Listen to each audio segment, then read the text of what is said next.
Bien. Donc, voici ce que nous avons fait dans la vidéo précédente. Donc, maintenant, nous allons déduire euh, la solution optimale de P. Voilà. Donc je fais.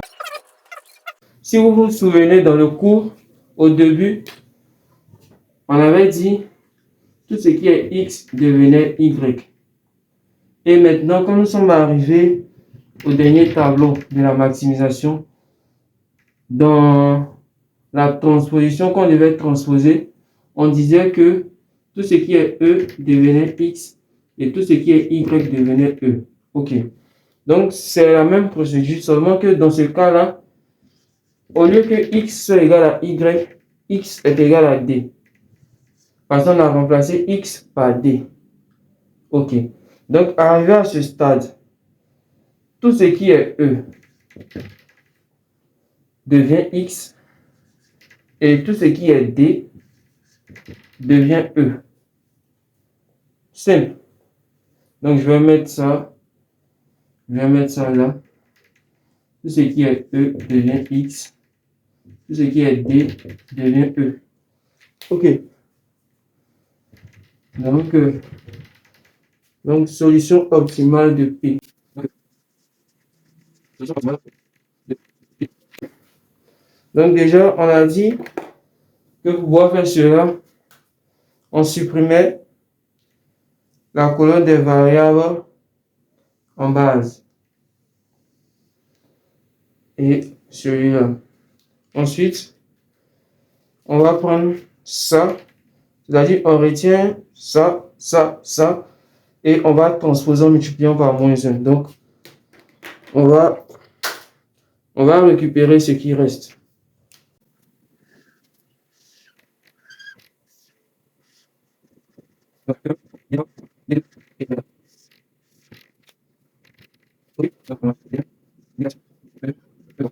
OK. Donc 0, 1, 1, 0, 1, 1, moins 850. Moins 1, 2, moins 1, moins 1, 2, moins 1, moins 520. Ensuite, moins 2, 2, moins 2, 2 et moins 1, moins 810. Ensuite, 0, moins 1, 1. 0, moins 1, 1, moins 10. OK. Bon, on va prendre quand même. OK. On a 0, 100, 400 et moins 414 000. OK. Donc, on a supprimé. On va transposer maintenant, mais en multipliant par -1 et en remplaçant ces différents trucs-là. Donc, qu'est-ce qu'on aura? Donc, on sait que on doit transposer. Vous voyez, ça sera comme ça. Donc, transposition.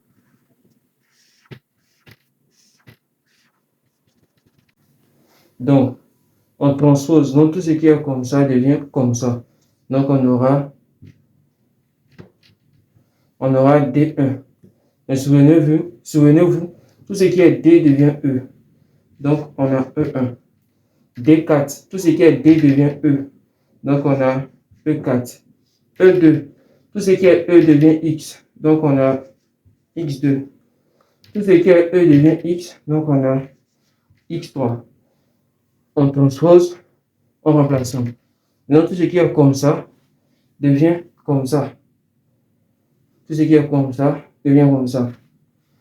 Donc, E1, tout ce qui est E devient X. Donc, on a X1. D3, tout ce qui est D devient E. Donc, on a E3.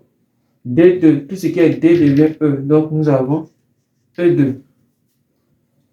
Et dans la colonne delta. OK. C'est comme ça. Ça devient comme ça. mais en multipliant par moins 1. Donc, on aura 0. Cette ligne devient, on transforme ça en colonne. Moins 1 fois 1, ça devient 1. Moins 2 fois, on multiplie par moins 1. Moins 1 fois moins 1, ça devient 1. Moins 2 fois moins 1, ça devient 2. Ça reste 0. Ensuite, 1 fois moins 1, ça fait moins 1. 2 fois moins 1, ça fait moins 2. 2 fois moins 1, ça fait moins 2. Moins 1 fois moins 1, ça fait 1. 1 fois moins 1, ça fait moins 1. Moins 1 fois moins 1, ça fait 1. Moins 1 fois moins 1, ça fait 1. 1 fois moins 1, ça fait moins 1. Est-ce que j'ai mal fait? Comme ça, comme ça, comme ça. OK. Maintenant, donc, on n'a pas besoin de ça. Maintenant, delta, tout ce qui était comme ça est devenu comme ça. OK. Maintenant, ça devient comme ça. Donc, on va supprimer ça. On a moins 850.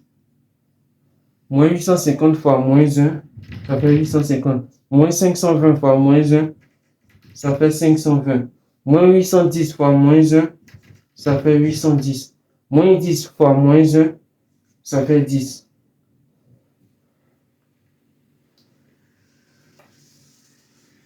OK. Donc, on garde les 414 000 qui étaient dans le tableau qui était ici. Donc maintenant, nous allons déduire la solution optimale. Donc, à l'optimum,